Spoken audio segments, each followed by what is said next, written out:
Acid rain. I hate this rain. It's causing the traffic to back up for miles. Well, I hate this traffic because it's helping turn this rain into acid rain. I heard that acid rain has really bad effects. Doesn't it cause cancer and brain damage, and even Alzheimer's disease? It definitely can, but the major thing it does is cause breathing problems. The acid in the rain comes from smoke and gases that are given off by cars and factories. It's like riding your bike behind a bus that's showering you with its exhaust fumes. Oh, I was reading something about that the other day. It said there's too much sulfur in the air and that it's killing thousands of people every year. Yes, sulfur is the major element in factory and car exhaust. It combines with oxygen and nitrogen in the air to become the acid in acid rain. This stuff doesn't just kill us, you know. It also kills trees and lakes and animals. The acid soaks into the plants and animals so that anyone who eats the plants and animals is also eating the acid. This sounds terrible. What can people do to stop acid rain? One simple thing they could do is to use less energy. Another way to stop acid rain is to drive less, or at least carpool. Imagine if every car on this road had 4 people in it right now. There would be fewer cars and a lot less acid rain. The weather forecast. Part 1. And now, over to Barry with our weather forecast for this weekend. How's it looking for this weekend, Barry? Speaking for myself, I know I'm looking forward to clear skies. The past 2 weeks have been even rainier than usual for Seattle. Well, Sue, residents of Seattle will be happy to hear that this rainy spell we've been having is finally coming to an end. Although we've seen occasional showers today, by tonight things should dry out, and Friday morning should be clear and sunny. This fine weather should continue until the end of the weekend, with temperatures ranging from 55 to 75 degrees. So everyone can put away those umbrellas. Back to you, Sue. Thank you, Barry. On behalf of the Thursday 6 o'clock news team, we wish you a pleasant evening. Part 2. Did you hear the weather report, Jenny? It looks like it'll be a clear weekend after all, so we won't have to cancel our trip to the lake. That's almost unbelievable. I'm really looking forward to getting out of the city and camping under the stars. But we'd better get our stuff ready tonight, Paul, if we're planning to leave tomorrow right after work. Yes, we'll need our tent, sleeping bags, camping stove, and a cooler for the drinks. What about food? Let's stop at a store and pick up some groceries on the way out. Sounds good. Well, we'd better get packing if we want to be ready to go by 5 p.m. tomorrow. Who invented that? What's so funny? I can't concentrate on my work if you keep laughing loudly like that. I'm sorry. It's just that I'm reading this article in Science Today magazine about some of the unusual things that people have invented. These inventions are incredible. Okay, tell me about some of these inventions, and let's see if I think they're as funny as you do. All right. The first one is a ladder for spiders. A thin, flexible rubber strip which attaches to the top edge of the bath. Haha, I wonder how long it took someone to invent that. Another inventor has designed a portable seat that you wear on a belt around your waist. In this picture, it looks like a big plastic cushion. Well, that is very unusual, but who would want to walk around with a portable plastic seat hanging from their waist all the time? Another unusual invention is this one. Look, it's a car plate that indicates whether the driver is a man or a woman by using different colors on either side. There's one color for males and one for females. What's the point of that invention? The inventor says that other road users will change the way they behave. They will become more polite if they know a woman is driving, so there will be fewer car accidents. Huh, do you really think that will happen? That's completely unbelievable. Inches and centimeters. Hi, Julie. I'm trying to figure out the dimensions of this MP4 player I want to buy, but I'm having trouble converting these English measurements. You're really good at mathematics, aren't you? It says that the MP4 player is 3.6 inches tall and 2 inches wide. But what does that mean in centimeters? Well, according to my math book, 1 inch equals 2.54 centimeters. So to convert that, we need to multiply each English measurement by that number. Wait, I have a calculator in my pocket. Great! According to the calculator, that would make it 9.1 centimeters tall and, let's see, about 5 centimeters wide. So, its height is about 9 centimeters and its width is about 5 centimeters. But what about its weight? The website says that it weighs 3.6 ounces. We multiply 3.6 by 28.3, which is the equivalent in grams, and that converts to about 102 grams. All right then. The MP4 player is about 9 centimeters tall and 5 centimeters wide and weighs about 102 grams. I thought it would have to have larger dimensions to be able to hold 5,000 songs, but it's small and light. Do you think I should buy it, Julie? It sounds like a good product, but it depends on the price. Well, now I have the same sort of problem again. Could you help me figure out how to convert Chinese currency to our currency? A nice gift.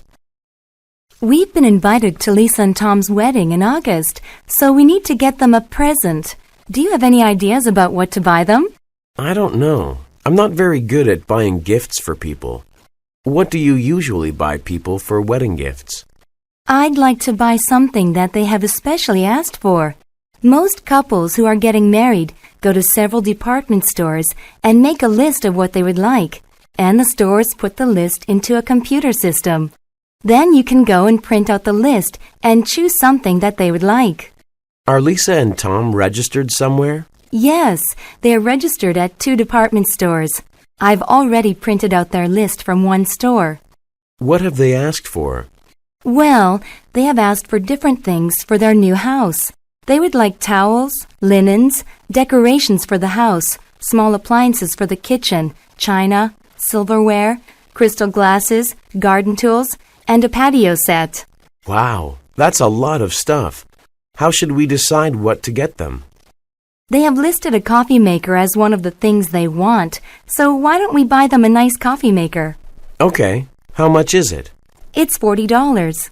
Maybe we could get them some nice coffee cups and some coffee to go with it. That's a great idea. I think that will make a lovely wedding present. Rock, paper, scissors. Come on, Tony, let's go to a movie tonight.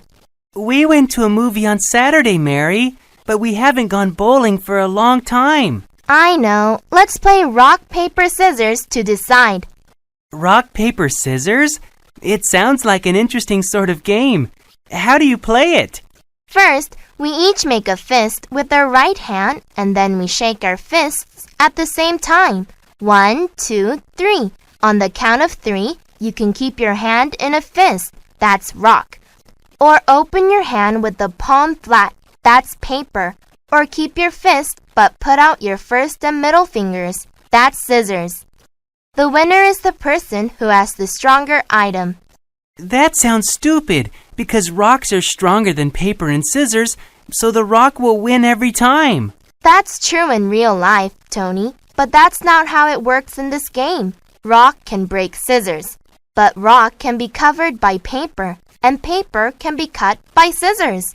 So rock defeats scissors, paper beats rock, and scissors beats paper. It's interesting that each item in the game can defeat one other thing and lose to one other thing.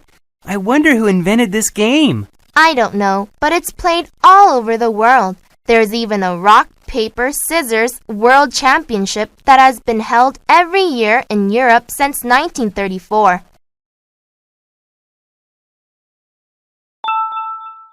The audition. Hi, Cindy. Are you ready for the big audition this afternoon? I don't know, Greg. I've been practicing the script all week, but the princess has so many lines that I don't know if I can remember them all. You don't have to remember all of them for the audition, just the lines for the main scene, where the pirate meets the princess and tries to kidnap her. I know, but even in that scene, the princess has quite a few lines. You've got to think positive and have some confidence in yourself. I think that you're going to get the part and that you'll be a fantastic princess. Well, I'm glad that somebody has confidence in me. I think I'm just worried that I'll forget my lines. By the way, which part are you going to try out for? I'm trying out for the part of the pirate, the one who tries to steal the princess away from the prince. Oh yeah, the pirate and the prince get to have that cool sword fight in the final scene, and then the prince kills the pirate with his own sword. Yeah, I remember reading that in the script. But at the audition today, we'll be practicing the scene where the pirate first sees the princess and falls in love with her. Hey, I'll help you practice your scene if you'll help me practice mine. You've got a deal. Let's start now.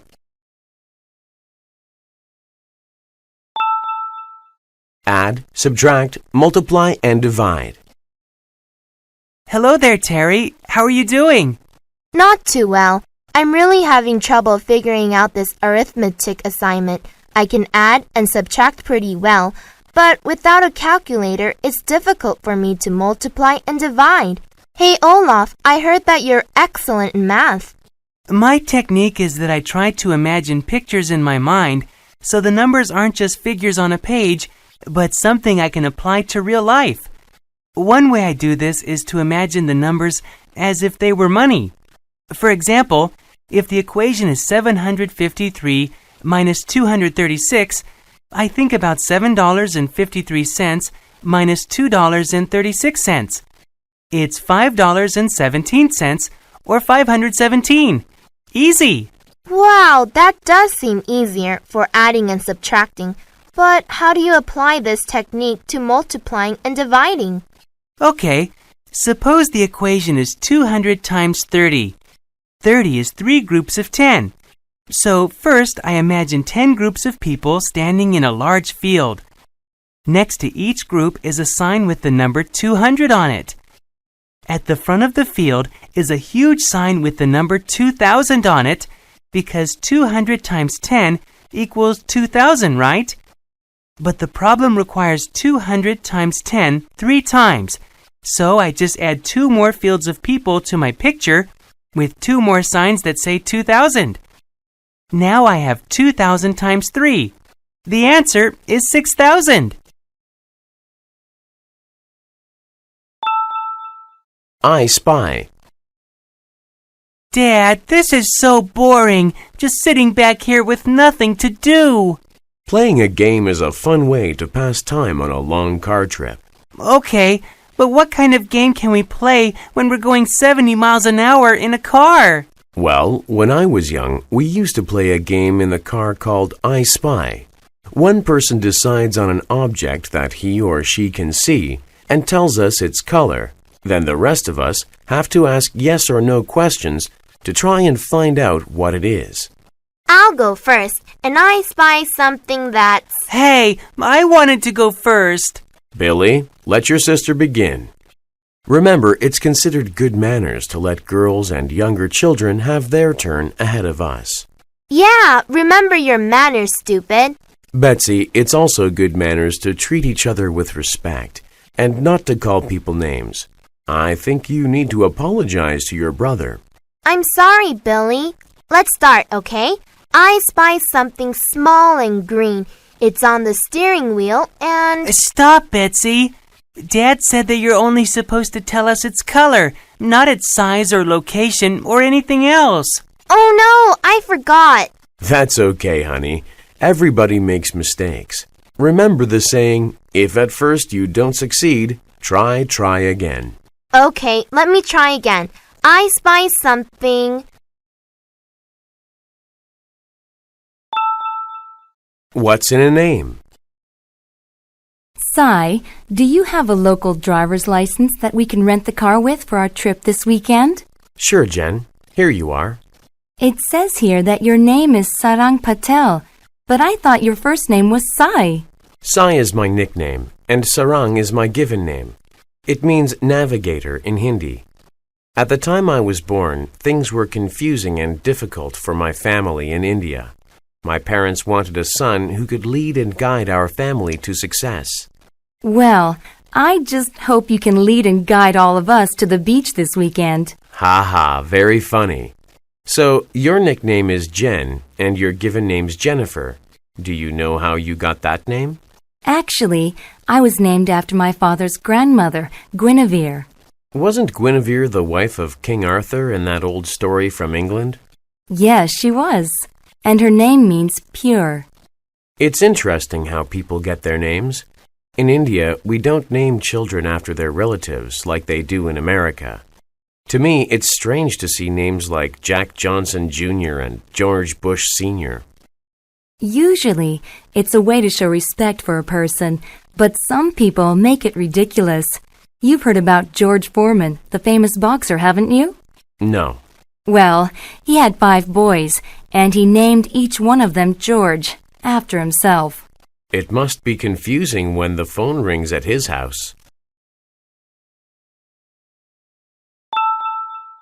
I feel awful. Mom, I feel awful. I think I'd better stay home from school today. I'm sorry you're not feeling well. What's the problem? I have a stomachache, my head hurts, and I have a sore throat. Well, we'd better take your temperature and make sure you don't have a fever. Keep this thermometer under your tongue for a minute or 2. Remind me to call your teacher and tell her you're sick later on today. All right, let's check. Oh dear, you've got a fever. Your temperature is 103, so I think we need to give Dr. Thompson a call. I don't understand how my head can be so hot when my body feels so cold. That's called the chills, and they often come along with fever. You've certainly got a fever. But what about my stomachache and my sore throat?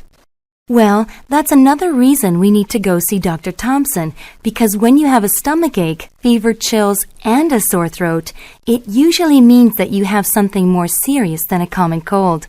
I think you've probably got the flu. I hope it's not too serious, because we've got a basketball game Thursday, and the coach told me that I'll probably start. If you want to recover from the flu in time for your game, you'd better get plenty of rest, take the medicine the doctor gives you, and drink plenty of water. I promise I will, Mom.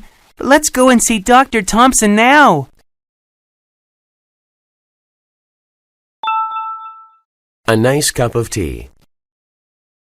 Could I offer you a cup of tea? Yes, thank you very much. What kind do you have? I have Earl Grey, English breakfast, Irish breakfast, and Darjeeling. Those are all black teas. Do you have any green tea? I'm sorry, I don't really like green tea. How could you not like green tea? It's so much easier to drink than black tea. I just don't think green tea tastes as good as black tea. Green tea has a simple flavor, but black tea has many kinds of flavors. Well, I don't taste many flavors when I drink black tea. It just tastes bitter to me. Then you should drink more black tea, because after drinking it for a while, you begin to appreciate its flavor. Whatever its flavor, black tea can't be nearly as healthy as green tea. I read about a study last week that showed people who drink green tea are less likely to get serious diseases like cancer or heart disease.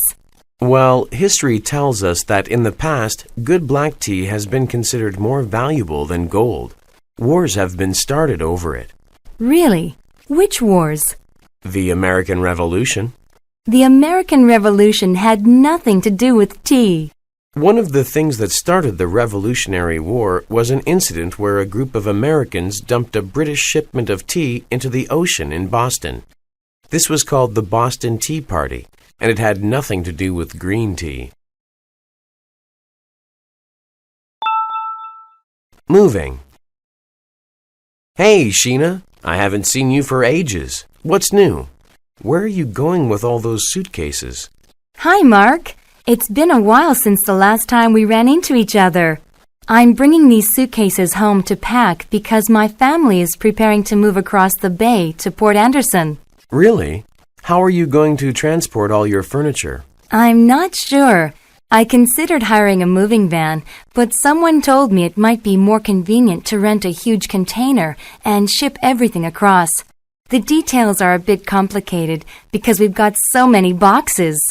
Well, when my sister and brother-in-law moved to Dallas last year, they sent all their furniture and heavy items by cargo flight. They hauled it there on a massive cargo plane, then rented a truck and picked it up at the airport after they arrived. That's interesting, but the problem is that we have so much junk, we might need 2 cargo planes. Well, however you get it there, it sounds like you'll need help once you get it to the other side. I've got a friend there who owns a self-serve truck company. He can rent you a truck at a discount rate. Which day are you moving? Next Saturday. I'm free that day, so I'll help you out. I've still got my small truck, so I can haul some stuff for you too. Thanks, Mark. That would be great.